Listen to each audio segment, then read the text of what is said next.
प्यारे बच्चों, मैं हूं नवीन वर्मा। स्वागत है आपका आपके प्यारे से चैनल इनक्रेडिबल कीमिया में।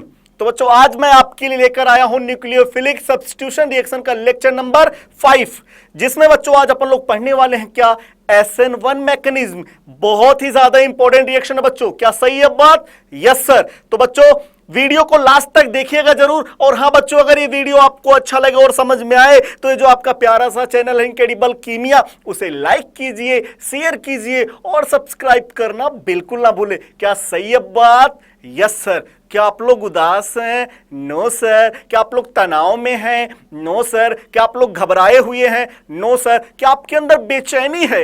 No sir. क्या आप लोग को एंटी एसिड की जरूरत है? No sir. क्या आप लोग को बालम खीरा चूरन की जरूरत है? No sir. क्या आप लोग स्टडी बढ़िया से कर रहे हैं?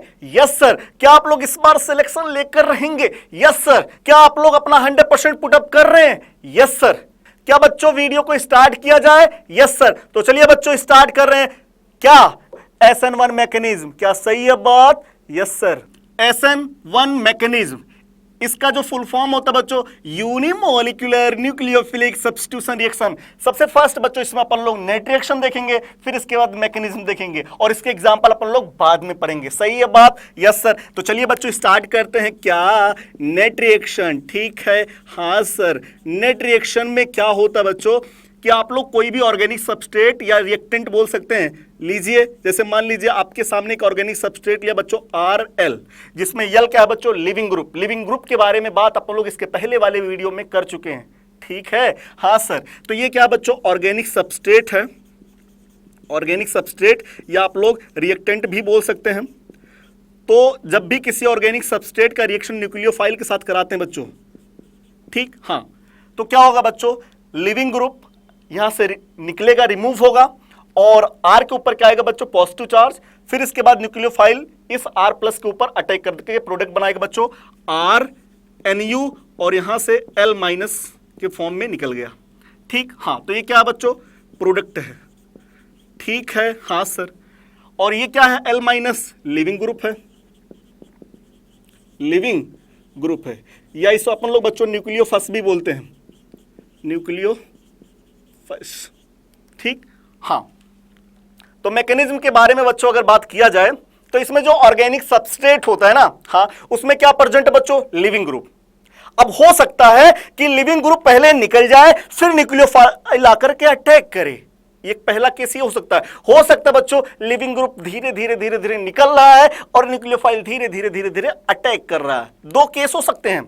एक केस पहले लिविंग ग्रुप निकल जाए फिर न्यूक्लियोफाइल आकर के उसके पोजीशन पे आके बैठ जाए, या दूसरा केस लिविंग ग्रुप धीमे धीमे धीमे निकल रहा हो और न्यूक्लियोफाइल धीमे धीमे अटैक कर रहा हो। तो बच्चों दो मैकेनिज्म बनेंगे, एक SN1 और एक SN2। SN1 में क्या होगा बच्चों? पहले लिविंग ग्रुप निकल जाएगा फिर इसके बाद न्यूक्लियोफाइल आकर के अटैक करेगा। SN2 मैकेनिज्म में क्या होता बच्चों? लिविंग ग्रुप धीमे धीमे धीमे निकलता है और न्यूक्लियोफाइल बैक साइड से धीमे धीमे अटैक करेगा। सही है बात? Yes sir. तो चलिए इसके मैकेनिज्म के बारे में बात कर लेते हैं। इसके मैकेनिज्म के बारे में बात करते हैं। देखिए बच्चों, ये जो ऑर्गेनिक सबस्ट्रेट है RL, इसका बॉन्ड का फ्यूजन होता है बच्चों, यहां से L माइनस के फॉर्म में निकलेगा और क्या बनाएगा बच्चों? R के ऊपर पॉजिटिव चार्ज, R के ऊपर पॉजिटिव चार्ज। बच्चों सर, हाँ सर, यहां पे बॉन्ड अपने आप टूट जाता है क्या? नहीं बच्चों, तोड़ने का काम करता सॉल्वेंट। सही है बात? हाँ। तो बच्चों यहां पे जो सॉल्वेंट लेते हैं वो होता है पोलर प्रोटिक सॉल्वेंट। क्या? Polar protic solvent. Polar protic solvent बच्चों इस बॉन्ड को डिसोसिएट कर देगा, जल्दी से तोड़ देगा, ठीक है। हाँ, तो SN1 मैकेनिज्म में जो रिएक्टेंट को तोड़ने का काम करता बच्चों वो polar protic solvent. Polar protic solvent बहुत अच्छी तरीके से बॉन्ड तोड़ेगा।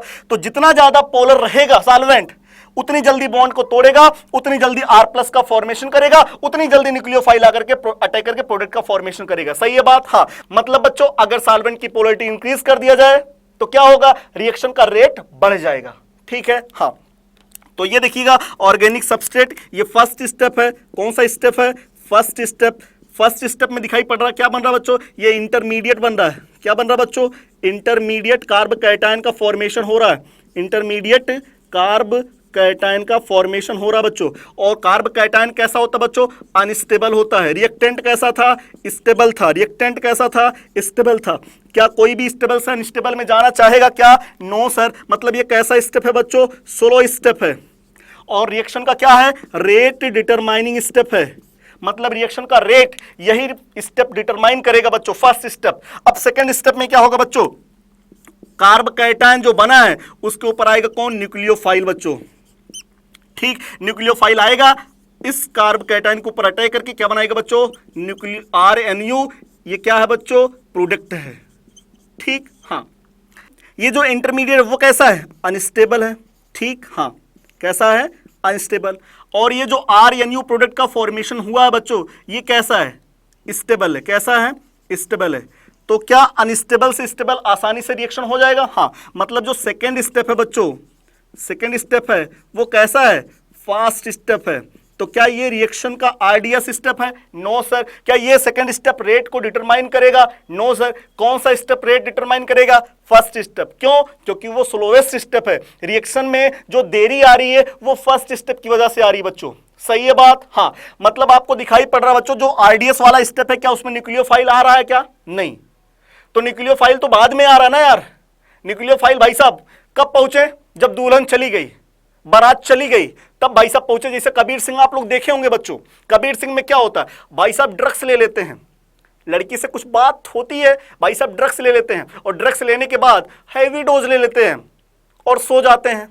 और कब पहुंचते हैं सोचिए? जब लड़की की शादी हो जाती है। मतलब लिविंग ग्रुप चला गया, ठीक है, जिसको जाना था वो चला गया, फिर आते हैं भाई साहब। मतलब वो क्या हो गए थे बच्चों? ड्रग्स लेने के बाद क्या हो गए थे? इनएक्टिव फॉर्म में चले गए थे। ठीक है, हाँ। तो यहां पे बच्चों न्यूक्लियोफाइल भी क्या रहता है? एक तरीके से इनएक्टिव ही रहता है, बहुत पुअर न्यूक्लियोफाइल रहता है बच्चों। इसलिए तब आया जब लिविंग ग्रुप निकल गया। ठीक है, हाँ सर। तो देखिएगा बच्चों, आपको पता चल गया, आपको पता चल गया क्या हो रहा है। अगर मैं यहां पे रिएक्शन का रेट लिखा जाए तो रेट इक्वल टू क्या होगा? Rate constant. हाँ सर। रिएक्टेंट की कंसंट्रेशन इनटू न्यूक्लियोफाइल की कंसंट्रेशन। ये बताइए आप लोग, क्या SN1 मैकेनिज्म के अंदर क्या रिएक्शन के आरडीएस वाले स्टेप में न्यूक्लियोफाइल आ रहा है क्या? No sir. तो बताइए बच्चों, क्या जो रिएक्शन का रेट है वो न्यूक्लियोफाइल की कंसंट्रेशन पे डिपेंड करेगा क्या? नहीं। तो SN1 मैकेनिज्म में बच्चों जो रिएक्शन का रेट होता है वो न्यूक्लियोफाइल की कंसंट्रेशन पे डिपेंड नहीं करता है। इसलिए रेट इक्वेशन में बच्चों न्यूक्लियोफाइल की कंसंट्रेशन को रिप्रेजेंट नहीं करेंगे। तो rate equal to, rate equation क्या होगा? रेट इक्वेशन क्या होगा? रेट इक्वेशन क्या होगा बच्चों? रेट इक्वेशन में होगा rate equal to rate constant reactant की कंसंट्रेशन। तो बताइए बच्चों, कौन सा ऑर्डर रिएक्शन है? फर्स्ट ऑर्डर रिएक्शन, क्योंकि रिएक्टेंट की कंसंट्रेशन सिर्फ पावर 1 लगा है। तो first order reaction, first order reaction. क्या मॉलिक्यूलरिटी बताइए बच्चों? मॉलिक्यूलरिटी कितना होगा? मॉलिक्यूलरिटी भी कितना होगा? मॉलिक्यूलरिटी 1 होगा। तो बच्चों ऑर्डर और मॉलिक्यूलरिटी कितना होगा? 1। अब देखिएगा बच्चों, इसमें कुछ छोटे छोटे पॉइंट है, वो सब अपन लोग देख लेते हैं। सबसे फर्स्ट पॉइंट, क्या यहाँ पे इंटरमीडिएट कार्ब कैटायन बन रहा है? हाँ। और बच्चों जहां पे इंटरमीडिएट कार्ब कैटायन बनता है ना, वहां पे आप लोग कार्ब कैटायन रीअरेंजमेंट हो सके तो रिंग एक्सपांशन या रिंग कॉन्ट्रैक्शन करा करके कार्ब कैटायन को ज्यादा से ज्यादा स्टेबिलिटी प्रोवाइड कर दीजिएगा। फिर क्या करेंगे बच्चों? उसके ऊपर न्यूक्लियोफाइल अटैक करा कर प्रोडक्ट बना देंगे। तो मतलब आप लोग बच्चों यहाँ पे रिंग एक्सपांशन, रिंग कॉन्ट्रैक्शन या कार्ब कैटायन रीअरेंजमेंट करा सकते हैं। सेकंड पॉइंट क्या बच्चों, यहाँ पे अगर आप लोग सॉल्वेंट की पोलैरिटी बढ़ाएंगे, सॉल्वेंट की पोलैरिटी बढ़ाएंगे, तो पोलैरिटी बढ़ने से क्या होगा? जो रिएक्टेंट है बच्चों, रिएक्टेंट का जो बॉन्ड है वो बॉन्ड का डिसोसिएशन जल्दी होगा, रिएक्शन का रेट बढ़ जाएगा। ठीक है, तो with increase polarity of solvent rate of reaction क्या होता है बच्चों? इंक्रीज कर जाता है। ठीक, हाँ। अच्छा बताइए बच्चों, SN1 मैकेनिज्म किस प्रकार के सॉल्वेंट में कराते हैं? Polar protic solvent. ठीक, हाँ। अगला पॉइंट क्या बच्चों, क्या बताइए, जो रिएक्शन का रेट है क्या वो न्यूक्लियोफाइल की कंसंट्रेशन पे डिपेंड करेगा क्या? नहीं सर। न्यूक्लियोफाइल तो बाद में आ रहा ना यार, क्या फर्स्ट स्टेप में आया क्या? नहीं सर। तो न्यूक्लियोफाइल की कंसंट्रेशन पे डिपेंड नहीं करेगा। मतलब बच्चों न्यूक्लियोफाइल कैसा होता है यहाँ पे? अगर वीक न्यूक्लियोफाइल होता बच्चों तो SN1 मैकेनिज्म, स्ट्रॉन्ग न्यूक्लियोफाइल है तो SN2 मैकेनिज्म होगा। सही है बात? हाँ। अगला पॉइंट ये बच्चों, क्या इंटरमीडिएट कार्ब कैटायन बन रहा है और इंटरमीडिएट कार्ब कैटायन की स्टेबिलिटी को कौन बढ़ाते हैं? प्लस आई सीरीज, प्लस एम सीरीज और प्लस एच इफेक्ट वाली सीरीज। सही है बात? हाँ। अगर माइनस आई सीरीज या माइनस एम लगा देंगे तो बताइए कार्ब कैटायन की स्टेबिलिटी घट जाएगी। हाँ। इंटरमीडिएट बहुत ही अनस्टेबल हो जाएगा, हाईली अनस्टेबल, तो बताइए फर्स्ट स्टेप बहुत स्लो हो जाएगा। हाँ। तो रिएक्शन का रेट क्या हो जाएगा बच्चों? डिक्रीज कर जाएगा। तो अगर रिएक्टिविटी बढ़ाना है तो आप लोग प्लस आई सीरीज, प्लस एम सीरीज और प्लस एस सीरीज वाला इफेक्ट लगाइएगा बच्चों, कभी माइनस आई इफेक्ट या माइनस एम इफेक्ट मत लगा दीजिएगा, नहीं तो बच्चों वहां पे रिएक्टिविटी रिएक्टेंट की और डिक्रीज कर जाएगी। सही है बात? Yes sir. चलिए बच्चों अगला पॉइंट ये है, जो रिएक्टेंट की रिएक्टिविटी है, ठीक, वो क्या directly proportional to stability of carbocation होगा? हाँ सर। फिर इसके बाद बच्चों हम लोग स्टीरियोकेमिस्ट्री देख लेते हैं और SN1 मैकेनिज्म आप लोग अच्छे से कंप्लीट कर चुके होंगे। ठीक है? Yes sir. चलिए देखिएगा बच्चों, SN1 मैकेनिज्म पर बेस्ड कुछ छोटे छोटे पॉइंट है जो आप लोग को पता होने चाहिए। सबसे फर्स्ट पॉइंट क्या है? कार्बोकैटायन रीअरेंजमेंट SN1 मैकेनिज्म में पॉसिबल होता है। क्यों? क्योंकि इंटरमीडिएट कार्बोकैटायन बनता है। सेकंड पॉइंट बच्चों, with increase polarity of solvent, अगर सॉल्वेंट की पोलैरिटी इंक्रीज किया जाएगा तो रेट ऑफ रिएक्शन इंक्रीज हो जाएगा। क्यों? क्योंकि जो पोलर सॉल्वेंट रहेंगे बच्चों डिसोसिएशन ज्यादा करेंगे तो इंटरमीडिएट जल्दी बनेगा और SN1 मैकेनिज्म का रेट जल्दी हो जाएगा। ठीक है, इसलिए बच्चों SN1 mechanism polar protic solvent में फेवर करते हैं। थर्ड पॉइंट क्या बच्चों? Rate of reaction does not depend upon strength and concentration of nucleophile. जो रेट ऑफ रिएक्शन है बच्चों वो न्यूक्लियोफाइल की कंसंट्रेशन पे और पावर पे या स्ट्रेंथ पे डिपेंड नहीं करता है। क्यों? क्योंकि न्यूक्लियोफाइल तो सेकंड वाले स्टेप में आता है, फर्स्ट स्टेप में आया ही नहीं। और फर्स्ट स्टेप रिएक्शन का आरडीएस स्टेप था, रेट को डिटरमाइन करने वाला था, जिसमें बच्चों रिएक्शन के रेट के बारे में बात किया जा रहा था। तब तो न्यूक्लियोफाइल थे ही नहीं। तो इसलिए बच्चों न्यूक्लियोफाइल कितनों भी पावर वाले हों और कितनों भी ज्यादा हों उस पर डिपेंड नहीं करेगा। इसलिए बच्चों SN1 रिएक्शन कब प्रोसीड होता है? जब न्यूक्लियोफाइल वीक रहे और लो कंसंट्रेशन में रहे। ठीक, हाँ। Compound does not show SN1 mechanism, way compound SN1 mechanism show नहीं करते बच्चों जिसमें माइनस आई ग्रुप अल्फा और बीटा कार्बन पे प्रेजेंट होता है। ठीक है, हाँ। अगला बच्चों रिएक्टिविटी ऑफ कंपाउंड। सबसे फर्स्ट केस में अगर एल्काइल ग्रुप डिफरेंट है, अगर एल्काइल ग्रुप डिफरेंट रहेंगे बच्चों तो जो रिएक्टिविटी रहेगा directly proportional to stability of carbocation. ठीक, जैसे आपके सामने बहुत सारे कंपाउंड लिए गए हैं, इसमें आप लोग को रिएक्टिविटी का ऑर्डर बताना है बच्चों। मैंने आपके सामने एक ऐसा कंपाउंड लिया जिसमें 3 फिनाइल ग्रुप प्रेजेंट है, तो आपको पता है इसमें बहुत ज्यादा रिजोनेटिंग स्ट्रक्चर बनेंगे। हाँ, रिजोनेंस ज्यादा, और रिजोनेंस ज्यादा रहेगा तो बच्चों तो क्या होगा? कार्बोकैटायन की स्टेबिलिटी इसमें सबसे ज्यादा। फिर यहाँ पे 2 फिनाइल ग्रुप, फिर यहाँ पे 1 फिनाइल ग्रुप। अब इसके बाद बच्चों एलाइलिक कार्बोकैटायन यहाँ पे बनेगा और यहाँ पे 3 डिग्री कार्बोकैटायन बनेगा। तो बताइए बच्चों रिएक्टिविटी सबसे ज्यादा किसका? तो अगर उस हिसाब से देखा जाए तो इसकी रिएक्टिविटी ज्यादा होती है। 3 डिग्री कार्बोकैटायन की रिएक्टिविटी थोड़ा बहुत ज्यादा होता है किसके कंपेरिजन में? एलाइलिक कार्बोकैटायन के कंपेरिजन में। लेकिन मैं यहाँ पे क्या लिख दिया बच्चों? Approximately same. लेकिन अगर ऑप्शन में जाता है ज्यादा किसका रहेगा? जो 3 डिग्री अल्काइल हैलाइड है बच्चों उसकी रिएक्टिविटी एलाइलिक हैलाइड से ज्यादा होता है। ठीक, लेकिन अगर ऑप्शन में इक्वल है तो इक्वल ठोक देंगे आप लोग। तो यहां पे देखिएगा फिर एलाइलिक और इसके बाद 3 डिग्री हैलाइड, फिर 2 डिग्री हैलाइड में प्लस आई इफेक्ट कम लगेगा, 1 डिग्री हैलाइड में थोड़ा सा और कम हो जाएगा और मिथाइल का तो बहुत कम प्लस आई इफेक्ट लगेगा बच्चों। इसलिए बच्चों CH3X की रिएक्टिविटी बहुत ही कम है। ठीक है, हाँ। अगला बच्चों second case, if leaving group different है। अगर लिविंग ग्रुप डिफरेंट है वहां पे अल्काइल ग्रुप सेम है तो बच्चों जो रिएक्टिविटी होगा directly proportional to leaving tendency of leaving group. जितनी जल्दी लिविंग ग्रुप निकलेगा उतनी ही ज्यादा रिएक्टिविटी रहेगी। ठीक, हाँ। तो सबसे ज्यादा रिएक्टिविटी RI की, फिर RBr की, फिर RCl की, फिर RF की। इसका रीजन क्या है बच्चों? क्योंकि I- बहुत ही अच्छा लिविंग ग्रुप होता है और F- बैड लिविंग ग्रुप होता है। तो I- लिविंग टेंडेंसी सबसे ज्यादा किसकी? पहले I- की, फिर Br- की, फिर Cl- की, फिर F- की। इसलिए रिएक्टिविटी सबसे आगे RI, फिर RBr, फिर RCl और सबसे कम RF की। क्या सही है बात? हाँ। अब बच्चों हम लोग देखने जा रहे हैं इसमें स्टीरियोकेमिस्ट्री ऑफ द रिएक्शन। इस रिएक्शन की स्टीरियोकेमिस्ट्री क्या है उसके बारे में डिस्कस करने जा रहे हैं। क्या सही है बात? Yes sir. Stereochemistry of this reaction, इस रिएक्शन की स्टीरियोकेमिस्ट्री क्या है वो अपन लोग देखने जा रहे हैं बच्चों।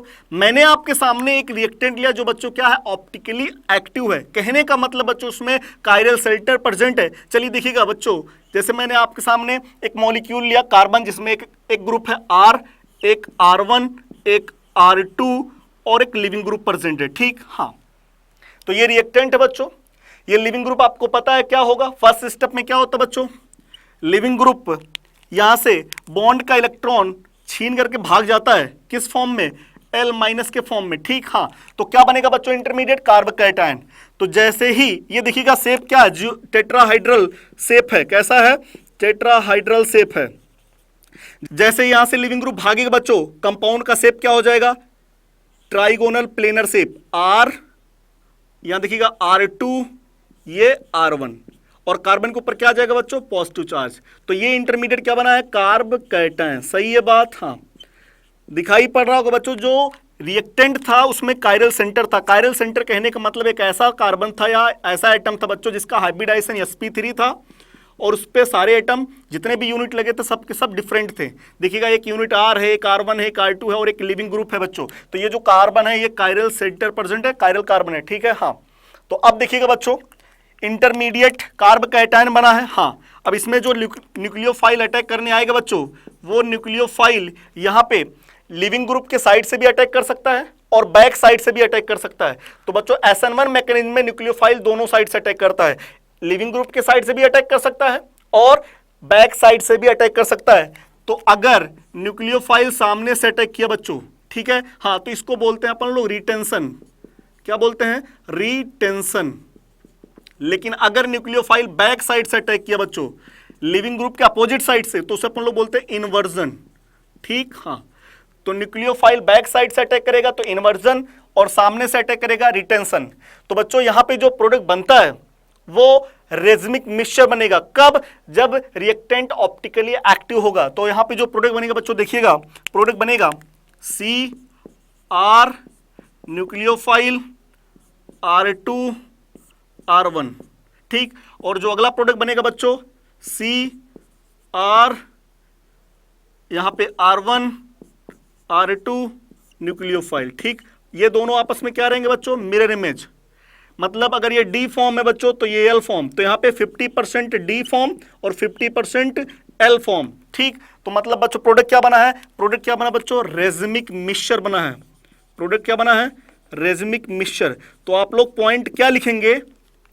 अगर SN1 मैकेनिज्म के अंदर रिएक्टेंट ऑप्टिकली एक्टिव है तो वहां पे जो प्रोडक्ट बनता बच्चों वो रेजमिक मिक्सचर बनता है। रीजन क्या है? क्योंकि वहां पे 50% रिटेंशन एंड 50% इन्वर्जन देखने को मिलता है, ठीक है। मतलब सामने से भी न्यूक्लियोफाइल अटैक करता है और अपोजिट साइड से भी न्यूक्लियोफाइल अटैक करता है, इसलिए बच्चों यहां पे प्रोडक्ट रेजमिक मिक्सचर बना है। सही है बात? हाँ, तो यहां पे पॉइंट लिख लीजिए बच्चों, इफ ऑर्गेनिक सबस्ट्रेट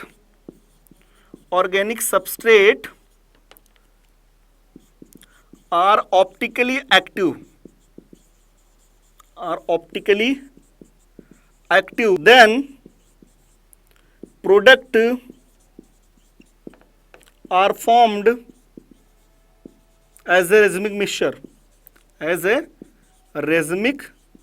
mixture। तो आपको बच्चों वहां पे प्रोडक्ट रेजमिक मिक्सचर के फॉर्म में मिलेगा। Because in this reaction 50% retention and 50% inversion are obtained, ठीक।